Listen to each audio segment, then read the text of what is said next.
За сайн байцгаана уу. Тэгээд бичлэгээрээ дахин уулзж байгаадаа баяртай байна. За тэгээд өнөөдөр би бас хоёр зүйлийн талаар хуваалцахаар шийдлээ. Тэгээд нөгөө олон ингээд ярих зүйл байгаа учраас ямар ч байсан тест дараатай болгоё гэж бодоод тэгээд ингээд дэвтэр дээр бас чагсаалт гаргаад бичсэн байгаа. За тэгээд одоо бас миний ярих байгаа зүйл юу вэ гэхээр манай монголчууд маань зарим нэг зүйл дээр бас юу яагаад гэдэг алдаад байдаг, бас нэг том алдаа байдаг. За тэр нь юу вэ гэхээр нөгөө юу яадаг, яг хагалгаанд нөгөө орох цагтаа яг орохгүй. За тэгээ энэ яг юу ямар утгатай вэ гэхээр хоёр дахь өдөр би одоо хоёр дахь өдөр хаалгаанд орох болчлоо. Би дөрөв дэх өдөр хаалгаанд орох болчлоо. Миний час өдрөө одоо би гурав дахь өдөр хаалгаанд орох болчиход идэг. Ингээд час өдөр тий байгаад идэг. Яах вэ одоо гэд. Тэг яг энэ болохоор яг нөгөө нэг надад тулж исэн зүйл байгаа байхгүй юу. Тэгээд надад төвшөлтэй яг надтай таарж исэн хүмүүс тэгжсэн.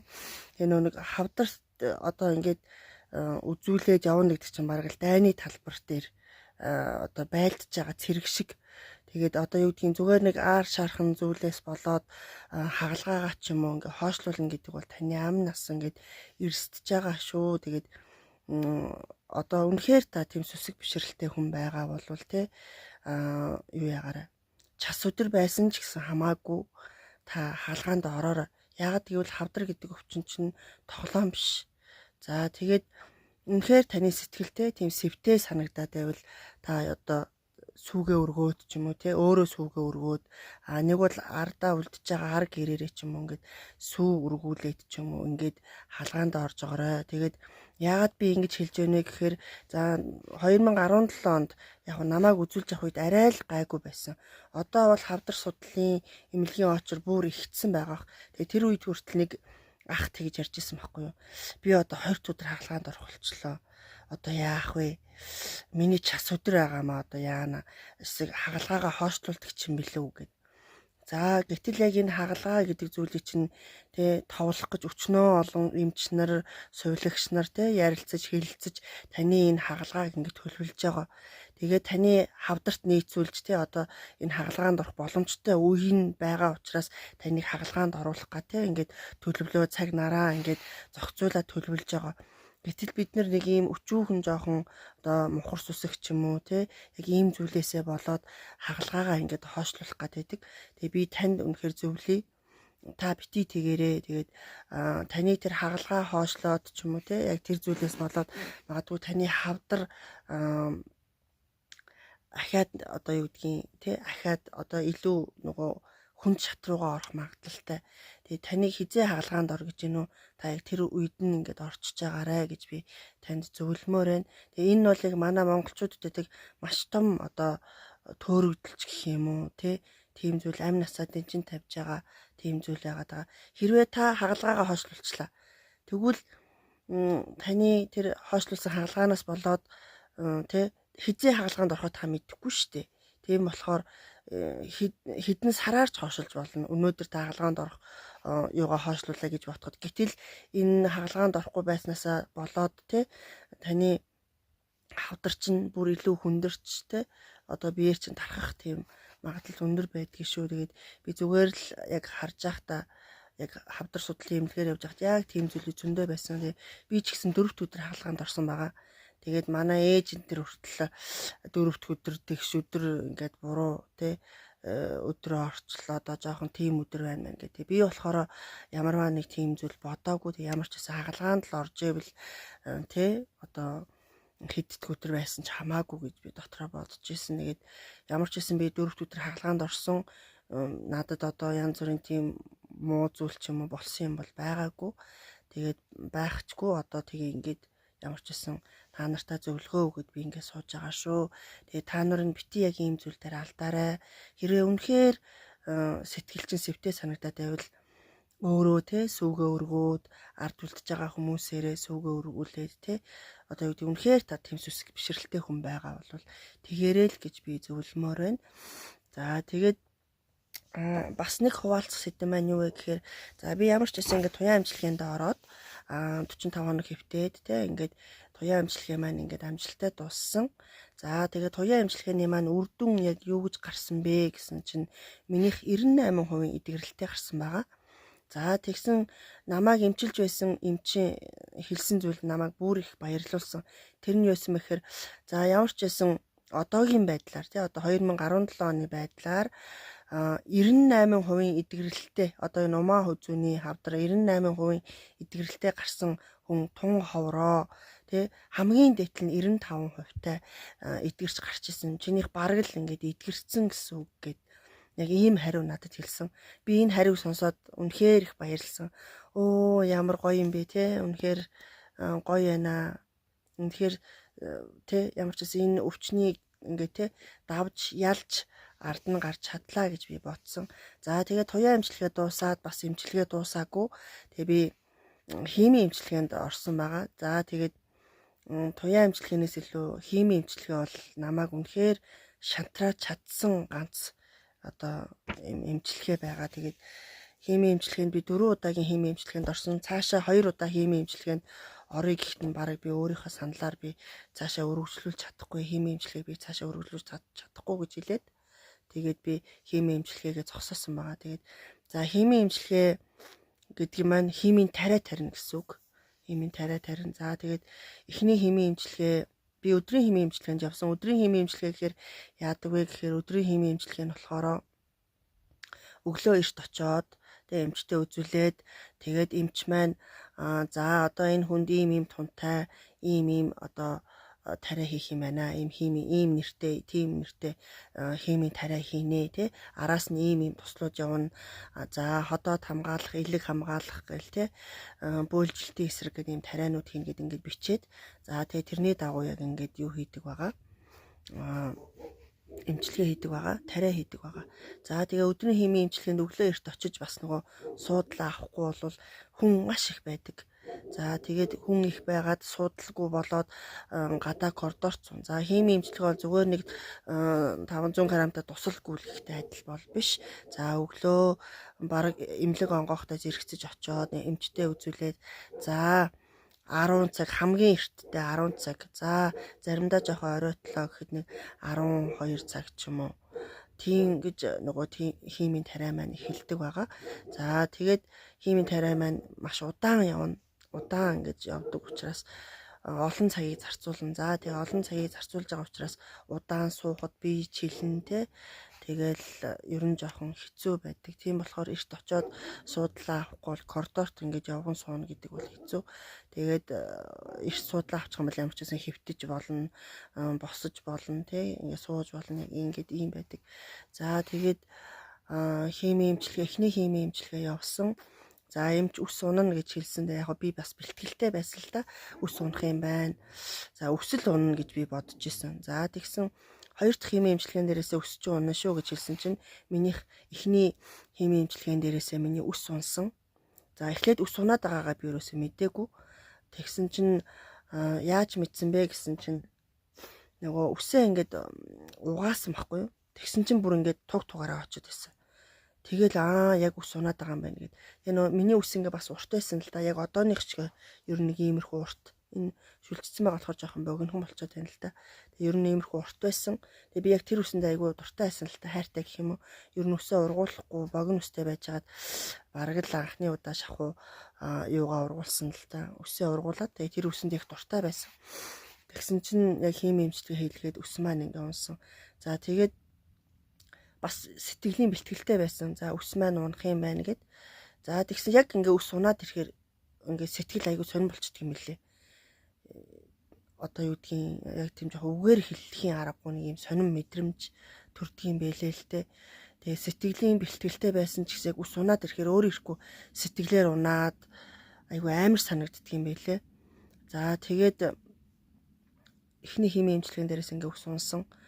Тэгээд би нөгөө өөрийнхөө сэтгэлийг ингээд хэцүү байгаа учраас шууд өсчөнд очиод би ингээд хусуулсан байхгүй юу. Тэгвэл баг илүү амар санагдсан.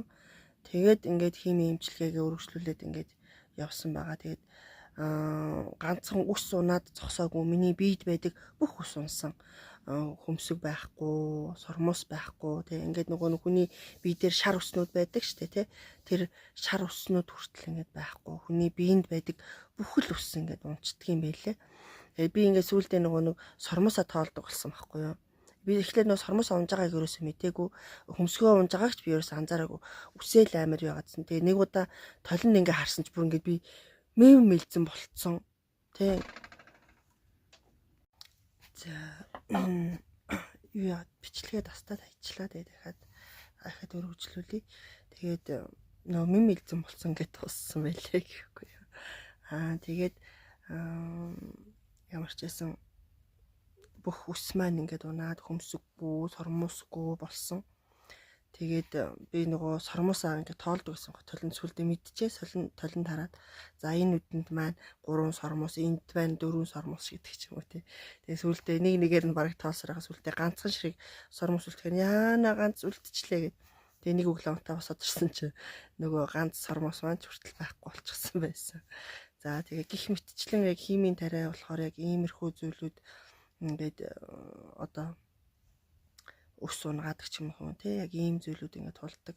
Тэгээ энэ нь одоо хүнд айгүй жоохон мэдрэмтгий сэтгэлтэй хүнд бол айгүй хүнд тусгах л та. Тэгээ надад ч гэсэн ер нь жоохон айгүй хэцүү байсан. Тэгээд яг хүн өөрийгөө ингээд толино ингээ хараад одоо ямар ч ус байхгүй тий сормосч байхгүй, хөмсөгч байхгүй, тэгээ нөгөө нэг юу үсч байхгүй. Ийм болцохоор айгүй муухай харагддаг юм билээ. Тэгээд гадуур гарахтаа малгай өмсөөл тэгээ гэртээ хүртэл нэг хэсэг жоох ичээд ингээд малгай өмсдөг байсан байхгүй юу. Тэгсэн нөгөө халуун болж исэн учраас халууцаа тэгээд сүултээ малгай өмсгөө болцсон.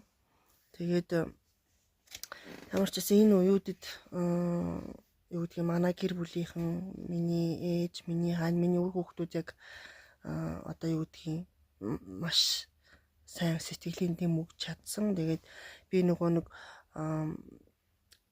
хотод нөгөө химийн тариа хийлгчээл гэртээ ирээл ингээл тэгээд нөгөө хотод байжгаад химийн тариа хийлгээд бүр ингээ ус унаад ингээд юу яцсан хойно би гэртээ хөдөө ирсэн байхгүй юу. Тэгээд би нөгөө гэртээ ирээд одоо юу гэдгийг нөхрөөсөө жоохоо ичээд исэн байхгүй юу. Амар халдсан тэгээд муухай юм мөлцөн тийм байсан болохоор тэгсэн чинь одоо манай нөхөр надад нэг тэгж хэлж ирсэн юм. Миний өөдөөс хараа суучаад миний хань чи хөөрхөн штэ гэд. Тэгэхгүй юу. Тэгэхэрэн зэрэг ингээ сэтгэл яг тийм үгийг сонсоод сэтгэл айгүй уужирчдаг юм лээ.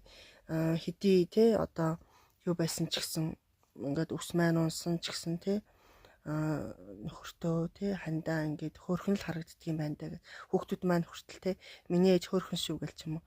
Тэгээд хүн гэдэг чинь нөө сэтгэлийн амтан учраас жоохон ч гэсэн яг иймэрхүү зүйлүүд нөгөө хэцүү үед уран болж ирдэг юм байлээ. Тэгээд тэр маань хүртэл тэгээд зүйлдээ одоо яг өөрийнхөө халдсан байгаагаас ч юм уу тий ичхэ болчихсон. Тэгээд за ямар ч гэсэн гадуур гарахтаа л малгай өмсөөл тий гэртээ байхдаа малгайгаа аваад ч юм уу ингээд байдаг болсон. Тэгээд ер нь хавдартай байгаа хүмүүсийн гэр бүлийн бас сэтгэл зүй бас айгүй чухал гэдэг юм лээ. Гэхдээ яг энэ сэдвийн би дараагийнхаа юун дээр яриа. Тэгээ энэ бас нэлээд урт сэдв байгаа болохоор дараагийн бичлэг дээрээ яг энэ сэдвээр ярилцъя. Тэгээд одоо тэгээд яг би та нартай юу гэж хэлхийг хүсэж байна вэ гэхээр хагалгаанд орохдоо яг төлөвлөсөн өдрөө л хагалгаанд орж байгаараа битгий хойшлуулаарай. Тэгээд химийн тариа хийлгэхэд ч гэсэн ер нь олон бэрхшээлүүд байгаа. Тэгээ энэ бэрхшээлүүдийг ч гэсэн те хэцүү байна гэж хүлээж авалгүйгээр би миний яг өмнө хэлжсэн шиг те байгаа зүйлийг байгаагаар нь хүлээгээд авах ч юм уу те талархаж байгаа зүйлдээ талархаж хүлээж аваарай гэж би та нартай бас зөвлөмөр байна. Тэгээд мухар сүсэгт нөгөө бас хитрхи их бити автаж тий өөрийнхөө амь насыг мухар сүсэгт бити ингэж одоо өгөөрэй тий тавьж өгөөрэй амь насаа бити тавьж өгөөрэй гэж би та нартай хэлмээр байна. Тэгээд үнэхээр та хагалгаанд орох заалттай байгаа бол таныг хагалгаанд ороорой гэж хэлсэн бол яг тэр үедээ л хагалгаанд орчиж байгаарай тий. Тэгэхгүй ийм час өдөр таарч जैन өнөөдөр миний муу өдөр ч гэдэг ч юм уу. Яг ийм зүйлээр тэр өдөр миний муу өдөр гэдэг ч юм уу. Яг ийм зүйлээр өөрийгөө ороож хүлж хагалгаагаа бити хойшлуулаарай. Магадгүй энэ хагалгаа хойшлуулчих юм бол таны биед өөр те илүү хүнд одоо зүйлүүд учрахыг хэлж мэдэхгүй. Тэгээ амин нас чин эрсдэгч аюул би. Үнэхээр хагалгаанд орох заалттай байгаа бол үнэхээр боломжтой учраас хаалгаанд оруулж байгаа шүү гэдгийг та нар маань бас ойлгоорой. Тэгээд химийн эмчилгээн дээр ч гэсэн та нар маань бас сэтгэлийн тэнхээтэй байгаарай.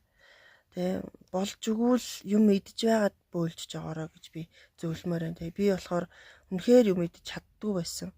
Үнэхээр одоо үгдийн маш юм үнэрч болчдөг юм бэлээ. Тэ баг усны үнэр хүртэл аваад ингээд бөөлждөг тий. Зүгээр талхны үнэр хүртэл аваад бөөлждөг. Энгийн үед талхны үнэ ямар гоё үлээ тий. Тэгвэл яг химийн тариа хийлгэж яхад бол тэр талхны үнэр бол үнэхээр муухай. Тэр ус одоо бид нар энгийн үедээ ус үнэрлдэггүй шүү дээ. Усны ус ямар үнэртэй ч бид нар мэдэхгүй. Тэгвэл яг химийн тариа хийлгэж яхад бараг тэр усыг тий ингээл харахад хүртэл ингээд дотор муухай орогддог. Яг ийм зүйлүүд байдаг. Тийм болохоор та нар маань чадахгүй байсан ч гэсэн нүдэн анаад тий юм идэж яагаад ингээд одоо бөөлж өрөө. Тэгвэл ядаж арай ходоод чинь ирүүл би чинь арай тэнхэлтэй ингээд байх болно шүү. Тэгээд тий та нар маань ямар ч байсан энэ хавдар гэдэг өвчний ард гарч чаднаа. Тэгээ миний туяа эмчилгээнээс сонссон хамгийн сайхан үг юу байсан гэхээр 98% эдгэрэл. Тэгээд яг хөө би нэг мундагтаа биш тий ямар ч байсан энэ хавдар гэдэг өвчнийг ялан дийлж чадна гэсэн итгэл үнэмшил байсан учраас яг энэ итгэл үнэмшлээрээ даван гарч чадсан. За тэгээд би нэх одоо юу гэдгийг хин нэгэнд өрөвдүүлэх гээд ч юм уу эсвэл бол өөрийгөө мундаг гэж харуулах гад яг энэ бичлэгийг бас хийж байгаа юм биш. Өөртөө адилхан зовлон нэгтэй тий ийм замыг туулаад ирсэн ч юм уу ийм хүмүүст бас сэтгэлийн дэм болох гэж яг энэ хүү бичлэгүүдийг хийж байгаа. Тэгээд надад олон сэдвүүд байна л да. Тэгээд энэ чи дараагийнхаа юунд болохоор зэрэг хавдартай энэ хүмүүсийн тий гэр бүлийн сэтгэл зүй гэд байна. Дараагийнх нь болохоор зэрэг хавдрын дараах одоо сэтгэл зүй гэдэг ч юм уу. Тэ яг иймэрхүү сэдвүүд ингээ байгаа. Тэгээд бас хавдрын дараа миний биед бас ямар зүйлүүд илэрсэн тэ энэ талаараа ингээ хуваалцсан олон сэдвүүд ингээ байгаа. Тэгээд та нар маань үнэхээр сонирхож байвал тэгээд цаашаа бичлэгүүдийг маань үзээрэй. Тэгээд өнөөдрийнхөө одоо бичлэгээр та нартаа хэлхийг хүсэж байгаа зүйл нь юу гэхээр бүх зүйлийг өөрийнхөө сэтгэлийн тэнхээгээр даван тулж чадна. Ямар ч асуудал байсан. Тэгээд нөгөө яг хавдартай хүний амьдрал одоо юу гэдгийг тэр чигээрээ одоо зовлон мэт ингэ санагддаг. Хизээч дуусахгүй нэг юм зовлонд унтсан юм шиг. Тэгээ нэг юм зовлонгийн далаад унтсан юм шиг ингэж санагддаг. Тэгвэл энэ зовлонгийн далаад та байхдаа хэсэгхэн ч гэсэн тэр дундаас жоохон ч гэсэн аз жаргалыг олж мэдэрж байгаарай. Магадгүй өнөөдөр тий юу гэдгийг химийн тариа хийлгээ та бөөлжөд байж болно.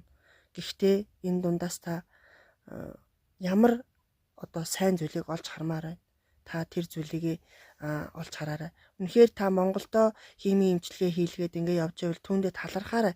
Яагаад гэвэл өөр улс оронд очиод тий химийн тариа хийлгэл тэр чин үн төлбөртэй байгаа штэ. Манай Монгол ганцхан үн төлбөргүй хорт хавдартай хүмүүс үн төлбөргүй ингэж юу яадаг эмчилгээ хийдэг.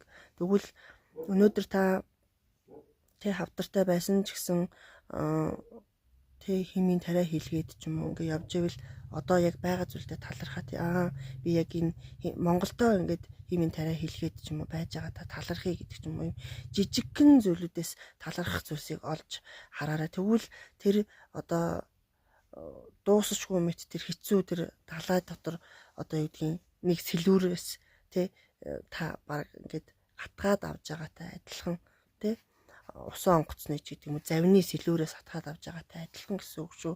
Тэгээ өнөөдөр би бас таныг урамшуулмаар байна. Зовлонгийн далаад байсан ч та жоохон ч гэсэн талархах зүйлсийг олж хараарай. Амьдрал талархна гэдэг бол таны өвчнөтэйгөө тэмцэж байгаа маш том одоо хэлбэр юм шүү. Тэгэхгүй үргэлж зовлонгоо хараад байх юм бол та тэр зовлонгийн далаа, тэр хавдар гэсэн далаа та живэх болно. Тэгвэл тий талархал гэдэг бол тэр далаа дотор хөвөгч одоо хувц өмссөнтэй адилхан гэж би та нартай хэлж урамшуулмаар байна. Тэгээд дараагийнхаа бичлэгээр уулзъя. Баяртай.